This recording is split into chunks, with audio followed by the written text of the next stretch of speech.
ನಾಗರಾಜ್ ಅವರೇ, ಒಂದೇ ಒಂದು ನಿಮಿಷದ ಸಮಯ ಇದೆ, ಎಲ್ಲರದ್ದು ರಿಯಾಕ್ಷನ್ ತೆಗೆದುಕೊಳ್ಳಬೇಕು. ನಾನು ಬೇರೆ ಬೇರೆ ದೇಶಗಳ ವಿಪಕ್ಷಗಳವ್ರನ್ನ ನೋಡ್ತೀವಿ. ದೇಶ ಒಂದು ಸವಾಲಿನ ಸನ್ನಿವೇಶದಲ್ಲಿದ್ದಾಗ ನಾವು ರಾಜಕೀಯ ಆಮೇಲೆ ಮಾಡ್ಕೋತೀವಿ, ಸದ್ಯಕ್ಕೆ ಈ ಸವಾಲನ್ನು ಎದುರಿಸೋಣ. 100% ಅಜಿತ್ ಅವರ ಮಾತನ್ನ ಸ್ವೀಕಾರ ಮಾಡ್ತೇನೆ, ಒಪ್ತೇನೆ ಕೂಡ.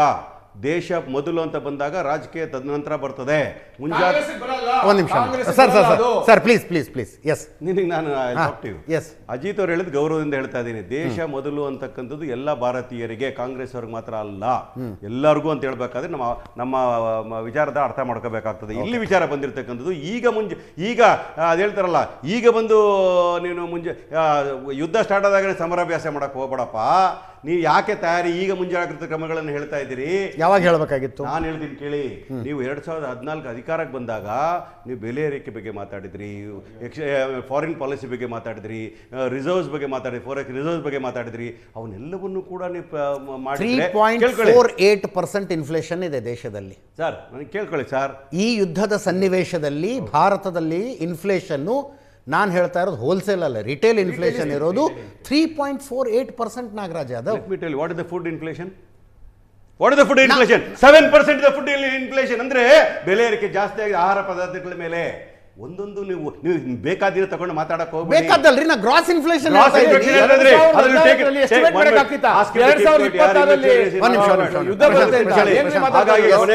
ಹೇಳ್ತಾ ಇದೀನಿ ಕೇಳಿ.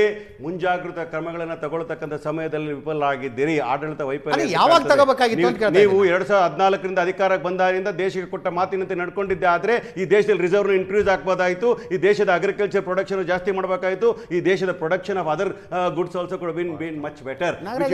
ನಿಮ್ದೆಲ್ಲ ಹೇಳಿಕೆಗಳು ಧಾನ್ಯಗಳನ್ನು ಏನ್ ಮಾಡಬೇಕು ಅಂತ ಗೊತ್ತಾಗ್ತಾ ಇಲ್ಲ ಸದ್ಯದ. ಹೇಳ್ತೀನಿ ಕೇಳಿ, ನಿಮ್ಮ ಪ್ರೊಡಕ್ಷನ್ ಹೇಳ್ತೀನಿ ಕೇಳಿ, ನಾನು ಹೇಳ್ತೀನಿ ಕೇಳಿ. ಪ್ರೊಡಕ್ಷನ್ ಅದಕ್ಕೆ ಕಾಂಗ್ರೆಸ್ ಸರ್ಕಾರದ ಕೊಡುಗೆ ಒಪ್ಕೋತೀನಿ.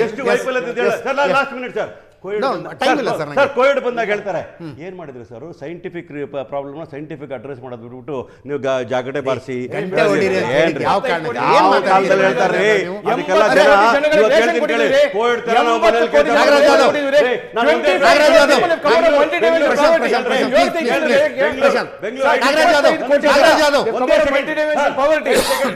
ಬೆಂಗಳೂರು ಐಟಿ ಎಕ್ಸ್ಪೋರ್ಟ್ ಅಲ್ಲಿ ಲೀಡಿಂಗ್ ಸ್ಟೇಟ್ ಇನ್ ಕರ್ನಾಟಕ ಇಂಡಿಯಾ ಅಂತ ಹೇಳ್ತಾ ಇದೀನಲ್ಲ. ನೀವು ಬೆಂಗಳೂರಿಗೆ ಪಬ್ಲಿಕ್ ಟ್ರಾನ್ಸ್ಪೋರ್ಟ್ ಏನ್ರಿ ನಿಮ್ ಕಾಂಟ್ರಿಬ್ಯೂಷನ್?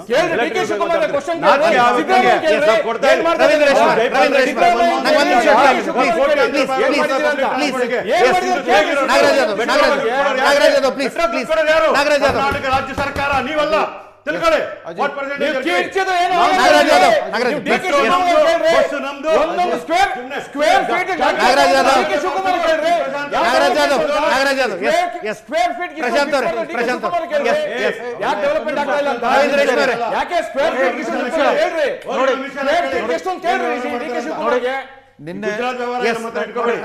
ನಿನ್ನೆ ರಾತ್ರಿಯಿಂದ ವೈರಲ್ ಆಗ್ತದೆ.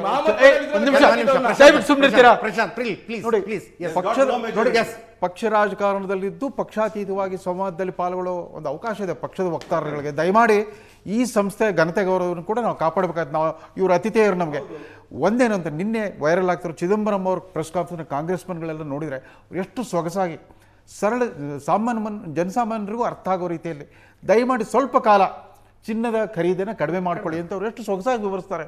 ಅದು ನೋಡಿದವರು ಇವರು ಕಾಂಗ್ರೆಸ್ನವ್ರು ನೋಡಿಲ್ಲ ಅಂತ ಕಾಣುತ್ತೆ.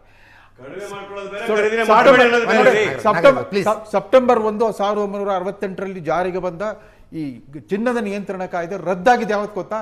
1990 ಜೂನ್ 6ರಿಂದ. ಅಷ್ಟೊತ್ತಿಗಾಗಲಿ ಚಂದ್ರಶೇಖರ್ ಸರ್ಕಾರ ಸುಬ್ರಹ್ಮಣ್ಯ ಸ್ವಾಮಿ ಅವರು ಅನೌನ್ಸ್ ಮಾಡಿ ಗೋಲ್ಡ್ ಕಾರ್ಡ್ ಅದಂತೂ ಉದಾರೀಕರಣ ಬಂದ್ಬಿಡ್ತು. ಕೊಳ್ಳುಬಾಗ್ ಸಂಸ್ಕೃತಿ ಅಂತ ಇದ್ರು. ಬಟ್ ಏನಾಯ್ತು, ಇವತ್ತಿನ ಹೊಸ ತರ್ಕ ಏನು ಅಂತಂದ್ರೆ, ಕೊಳ್ಳೋ ಸಾಮರ್ಥ್ಯ ಬಂದಿದೆ ಜನಕ್ಕೆ, ಕೊಂಡ್ಕೊಳ್ಳೋರು ಇರದಿದ್ರೆ ಉತ್ಪಾದನೆ ಆಗಿರೋ ವಸ್ತುಗಳಿಗೆ ಬೆಲೆ ಇರಲ್ಲ. ಸೊ ಕನ್ಸಂಪ್ಷನ್ ಜಾಸ್ತಿ ಅಷ್ಟು ಪ್ರೊಡಕ್ಷನ್ ಜಾಸ್ತಿ ಆಗುತ್ತೆ, ಪ್ರೊಡಕ್ಷನ್ ಜಾಸ್ತಿ ಅಷ್ಟು ಉದ್ಯೋಗ ನಿರ್ಮಾಣ ಆಗುತ್ತೆ, ಆರ್ಥಿಕ ವ್ಯವಸ್ಥೆ ಚೈತನ್ಯ ಬರುತ್ತೆ. ಆದ್ರೆ ಇಂಥ ತುರ್ತು ಪರಿಸ್ಥಿತಿ, ಅನಿರೀಕ್ಷಿತ ಪರಿಸ್ಥಿತಿ ಇದ್ದಾಗ ಕೆಲವು ಅನಿವಾರ್ಯ ತೀರ್ಮಾನಗಳನ್ನು ತಗೊಳ್ಳೇಬೇಕು. ಬಲಾತ್ಕಾರದ ಯಾವುದೇ ತೀರ್ಮಾನವನ್ನು ಅನೌನ್ಸ್ ಮಾಡಿಲ್ಲ ಅವರು. ಭಾಷಣದಲ್ಲಿ ಸಲಹೆ ಕೊಟ್ಟಿದ್ದಾರೆ. ಮನೆ ಯಜಮಾನಾಗ ಆತರ ಮೇಲೆ ಜಾಬ್. ಪ್ರಪಂಚದ ಯಾವ ರಾಷ್ಟ್ರಪತಿ ಕೂಡ 140 ಕೋಟಿ ಜನರ ಬದುಕನ್ನು ನೆಮ್ಮದಿಯಾಗಿರುವಂಥ ಜವಾಬ್ದಾರಿ ಇಲ್ಲ. ಭಾರತ ಅಂತ ಒಂದು ಪ್ರಜಾಪ್ರಭುತ್ವ ಸರ್, ಅಥವಾ request ಮಾಡಿದ್ರೆ ಅವ್ರ ವೈಫಲ್ಯ ಮೋದಿ ಇರ್ಲಿ, ಒಪ್ಕೊಳ್ಳಿ ಕೇಳಿ. ಮೋದಿ ಇರ್ಲಿ, ಅವ್ರ ಬೇರೆಯವ್ರು ವೈಫಲ್ಯತೆ ಒಪ್ಕೊಳ್ಳಿ ಕೇಳಿ. ಆರ್ಥಿಕ ನೋಡಿ, ವ್ಯವಸ್ಥೆಯಲ್ಲಿ ಅವ್ರ ನೋಡಿ, ವೈಫಲ್ಯ ಇದೇ ತರ- ಒಪ್ಕೊಳ್ಳಿ ಕೇಳಿ. ಆಮೇಲೆ ಅವರ ಇದು- ಸೂಚನೆ ಕೊಡ್ಲಿ ಏ, ಕೇಳಿ. ಸಲಹೆ ನೀವು ಮಾಡಿರೋ ಕೊಡಕ್ಕೆ ತಪ್ಪುಗಳಿಗೆ, ನೀವು ಕೊಡಲ್ಲ, ನೀವು ಮಾಡಿರೋ ಕಾಂಗ್ರೆಸ್ ಸಾಲಗಳಿಗೆ, ಕಾಂಗ್ರೆಸ್ ಪಾರ್ಟಿ ಎಲ್ಲ ಈ ದೇಶದ ನೀವು ಆಡಳಿತಕ್ಕೆ ದೇಶ- common man ದೇಶ ಹೇಳ್ತಾರೆ. ಮೊದಲು ಅಂತ ಹೋಗ್ತಾ ಇರೋದು ಎಲ್ಲ ಹೇಳ್ತಿದ್ರು. common man ನಿಮ್ ತರ ಡೈನಿಂಗ್ ಟೇಬಲ್ ಡಿಸೈಡ್ ಆಗಲ್ಲ. ದೇಶ ಭವಿಷ್ಯ ನಿಮ್ ಕಾಲದಲ್ಲಿ ಡೈನಿಂಗ್ ಟೇಬಲ್ ಡಿಸೈಡ್ ಮಾಡ್ತಿದ್ರಿ, ನಾಗರಾಜ್ ಇವಾಗ ಅದು- ಹಂಗ್ ಆಗ್ತಾ ಇಲ್ಲ. ಕಾಮನ್ ಮ್ಯಾನ್ಗೆ ಆಗುವ ಟ್ರಬಲ್ ಏನು? ಕಾಮನ್ ಮ್ಯಾನ್ಗೆ ಬೆಲೆ 30 ಏರಿಕೆ. seconds ಅಲ್ಲಿ. ಹೇಳ್ತೀನಿ ಕೇಳಿ, ಬೆಲೆ ಏರಿಕೆ, ಉದ್ಯೋಗಗಳ ಸೃಷ್ಟಿ ಇಲ್ಲ, ಜಾಗತಿಕ ಮಟ್ಟದಲ್ಲಿ ಅಲ್ರಿ, ಈ 8 ಮನವಿಗಳಿಂದ ಕಾಮನ್ ಮ್ಯಾನ್ಗೆ ಆಗುವ ತೊಂದರೆ ಈಗ ಏನು? ಕಾಮನ್ ಮ್ಯಾನ್ ಆಗೋದು ಚಿನ್ನ ಖರೀದಿ ಬಗ್ಗೆ ನೀವು ತಗೋಬೇಡಿ 1 ವರ್ಷ ಅಂತ ಹೇಳ್ತಾರೆ. ನಾನು ಮಗಳಿಗೆ ಮದುವೆ ಮಾಡಬೇಕು ತಾಳಿ ತಗೋಬಾರ್ದು ಅಂದ್ರೆ ಏನ್ ಅರ್ಥ ಅದಕ್ಕೆ? ರೀ, ತಾಳಿ ತಗೋಬೇಡ್ರಿ ಅಂತ ಯಾರು? ಎಕ್ಸಾಂಪಲ್ 1 ವರ್ಷ ಯಾವುದೇ ಮದುವೆ ಅವ್ರು ಹೇಳ್ತಾರೆ ನೋಡಿ, ನೋಡಿ, ಯಾವುದೇ ಮದುವೆ ಯಾವ್ದು ಅರ್ಥ ಮದುವೆ ಆಗಲ್ಲ. ಸಮಾರಂಭ- ಅನವಶ್ಯಕ ಚಿನ್ನ ಖರೀದಿ ಮಾಡಬೇಡಿ. ಅವ್ರು ಹೇಳೋ ರೀತಿ ಆಯ್ತಾ? ಅನವಶ್ಯಕ ಚಿನ್ನ ಖರೀದಿ ಮಾಡಬೇಡಿ ಅಂದ್ರೆ ಅವ್ರು. ಇವ್ರಿಗೆ ಅನವಶ್ಯಕ ಚಿನ್ನ ಖರೀದಿ ಮಾಡಬೇಡಿ. ಕಾಂಗ್ರೆಸ್ ಅವ್ರಿಗೆ difference ಕೂಡ ಗೊತ್ತಿಲ್ಲ. ಈ ದೇಶದಲ್ಲಿ ಇವ್ರು ಅಧಿಕಾರಕ್ಕೆ ಬಂದ ನಂತರ ನಡೆಯಿರ್ತಕ್ಕಂಥ ಭ್ರಷ್ಟಾಚಾರ ಯಾವನ ಅವ್ನು ಲೂಟ್ ಹೊಡಿತಾನೆ ಅವನು ಚಿನ್ನ ಖರೀದಿ ಮಾಡಿ ಇಟ್ಕೊಳ್ತಾ ಇರ್ತಾನೆ, ಅವನ ಮೇಲೆ ಕ್ರಮ ಕೈಗೊಳ್ಳಿ ಬೇಡ ಅಂತ ಹೇಳಿಲ್ಲ ನಾವು. ಆದ್ರೆ ನೀವು ಜನರಲೈಸ್ ಸ್ಟೇಟ್ಮೆಂಟ್ ಮಾಡ್ತಕ್ಕಂಥದ್ದು ಒಂದು ನಿಮಿಷ ನೀವು ಹೇಳಿದ್ರಿ ಬಸ್ಸಲ್ಲಿ ನೋಡಿ ಕಾಮನ್ ಮ್ಯಾನ್ ಹೇಳಿದ್ರಲ್ಲ, ನಾವು free travel ಕೈಗೊಂಡಾಗ ನೋಡಿಕೊಂಡಾಗ ನೀವೇ. ನಿಮ್ಮ ಮನೆಗಳ ಕೊಳ್ಳೆ ಹಾಕಿ ಸಿಕ್ಕಿರೋ ಗೋಲ್ಡ್ ಡೈಮಂಡ್ಗಳಲ್ಲಿ ಹತ್ತಿರ ನೀವೇ. ಸುರೇಶ್ ಅವ್ರು 30 ಸೆಕೆಂಡ್ ಲಾಸ್ಟ್ 30 ಸೆಕೆಂಡ್ ಪ್ಲೀಸ್. ಮಹಿಳೆಯರಿಗೆ ಫ್ರೀ ಟ್ರಾವೆಲ್ ಅಂತ ಕೊಟ್ಟವಪ್ಪ. ನೀವು ಕೇಂದ್ರ ಸರ್ಕಾರ ಏನೋ ಕಾಂಟ್ರಿಬ್ಯೂಷನ್ ಇದೆ ಅಂದ್ರೆ ಕೊಡ್ತೀರೇನ್ರಿ ಪಬ್ಲಿಕ್ ಸಾಲ ಟ್ರಾನ್ಸ್ಪೋರ್ಟ್? ಮಾಡಿಲ್ವಾ? ಸಿದ್ದರಾಮಯ್ಯ ತೋರಿಸಿ. ಸುರೇಶ್ ಅವ್ರು, last comment. ಇನ್ನು ಎಷ್ಟು ಟೈಮ್ ಬೇಕಾಗ್ಬೋದು? Please, ನಾಗರಾಜ್ ಅವ್ರೆ.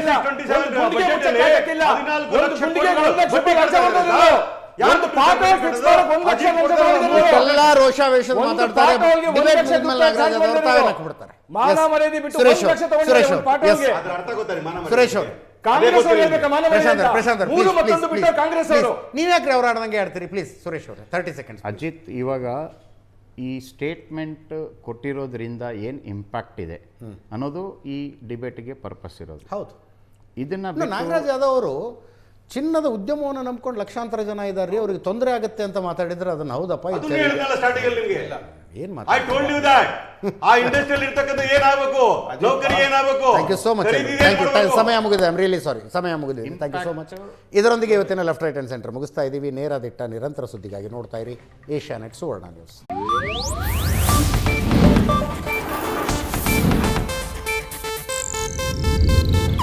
ಇದು ಏಷ್ಯಾನೆಟ್ ನ್ಯೂಸ್ ನೆಟ್ವರ್ಕ್ ಪ್ರಸ್ತುತಿ.